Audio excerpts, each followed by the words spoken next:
جديد. امال احنا هناخد حاجه مستعمله؟ بسم الله. استني مش عارفه امسح.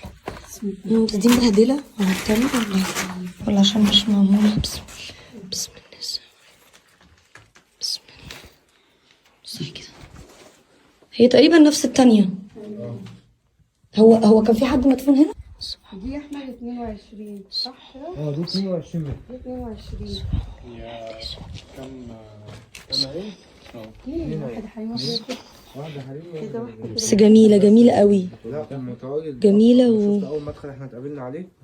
يا جماعة دي أول مرة أجي مقابر وما استوحشهاش، بعيدا إن أنا أصلا ما بستوحش المقابر خالص، بحسها مكان مريح.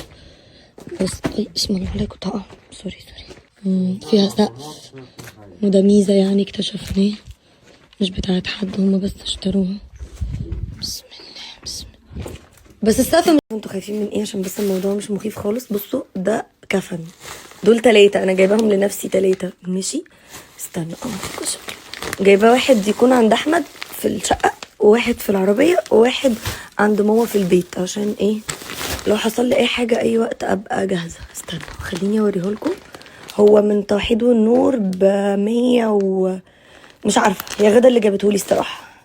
بصوا اهو ده حريمي مهم قوي. مكتوب هنا اسعار خاصه للتوزيع الخيري من ضمن الصدقات. بجد هاتوا اكفان كتير وتبرعوا بيهم، في ناس كتير بتموت فجأة، وفي ناس يعني بصوا الموضوع الصراحة انا جبته واهتميت بيه لما حد اعرفه مات فجأة وقعدوا يدوروا له على كفن، فحسيت ان الموضوع مهم قوي.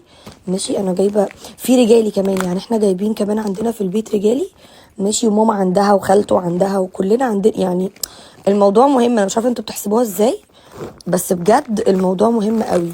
بصوا ده بيبقى شكله بس، ومعاه بقى حاجاته يعني وكده.